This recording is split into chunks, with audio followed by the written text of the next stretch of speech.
if I told you that the fate of an entire kingdom once hung on the answers to a series of riddles in a mysterious forest? That's right.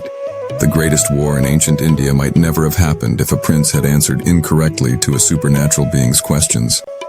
Today I'm going to share an unbelievably powerful story from the Mahabharata that shockingly few people know about, yet it contains perhaps the most profound wisdom on Dharma ever recorded.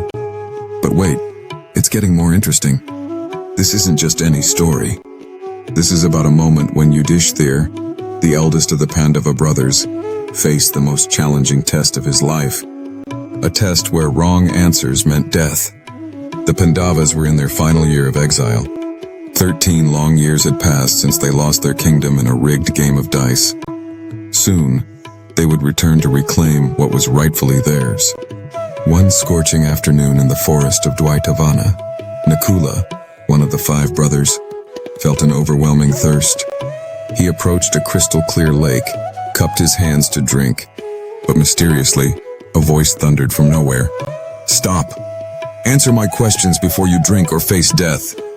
Nakula, parched and impatient, ignored the warning. The moment the water touched his lips, he collapsed to the ground, lifeless. When Nakula didn't return, Sahadeva went searching for him. Finding his brother's body by the lake, he too attempted to drink the water. The same voice warned him, but overwhelmed with grief and thirst, he ignored it, and suffered the same fate. But wait, it's getting more shocking. One by one, Arjuna and Bhima, 2 of the mightiest warriors in the epic, also succumbed to the same fate.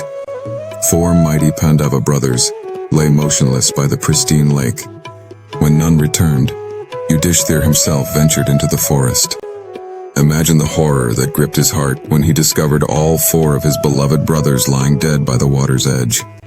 Overwhelmed with grief but maintaining his legendary composure, Yudhishthir approached the lake.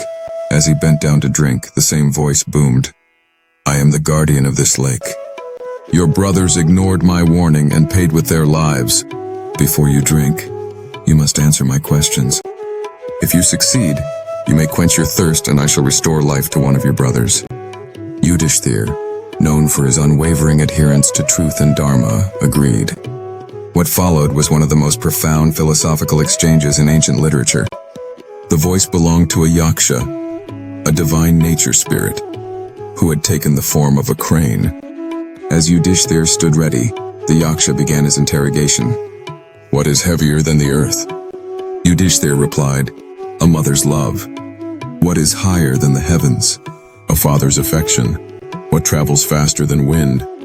"The mind." "What is more numerous than grass?" "Thoughts." But wait, it's getting more intriguing. The questions became increasingly complex. Who is truly happy in this world?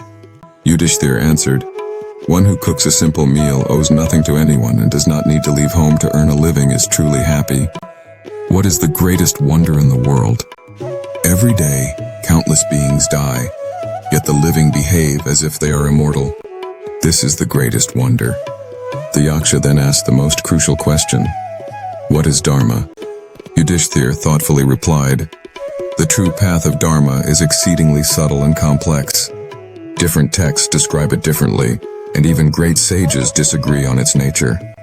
Therefore, I say Dharma is that which leads to the welfare of all beings." The Yaksha pressed further. "How does one become free from grief?" "Through knowledge," Yudhishthir answered. "And what is the greatest form of knowledge?" "The knowledge that the soul is eternal, while all else is transient." Shockingly, as the questioning continued, the Yaksha revealed his true form. It was none other than Yama, the god of death and Dharma, and Yudhishthir's own divine father.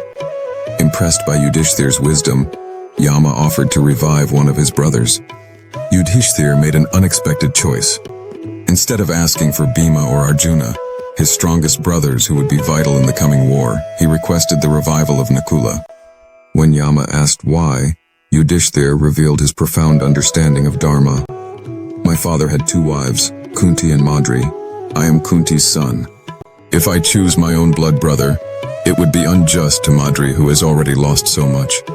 For righteousness to be complete, both mothers should have living sons." Unbelievably, moved by this answer that demonstrated Yudhishthir's extraordinary sense of justice and Dharma, Yama granted life to all 4 brothers. Your understanding of righteousness has been tested and proven flawless, Yama proclaimed. This was no mere test of knowledge, but of character. You have emerged victorious not by might, but by adhering to truth. As the Pandavas prepared to leave the forest, Yama blessed them. The time of your suffering has ended. Soon you will reclaim your kingdom, and Dharma will prevail. This ancient story teaches us something mysteriously relevant for our modern lives. That in moments of greatest adversity, when everything we love seems lost, holding steadfast to principles of truth, wisdom, and justice may be our salvation. The Yaksha Prashna, as this episode is known, reminds us that knowledge is not merely intellectual understanding, but wisdom applied through righteous action. Do you think Yudhishthir made the correct decision by choosing Nakula? Share your thoughts in the comments below. If this ancient wisdom resonated with you, make sure to subscribe for more stories that bridge the timeless teachings of the Vedas with our modern quest for purpose and meaning. Until next time, may your path be guided by Dharma.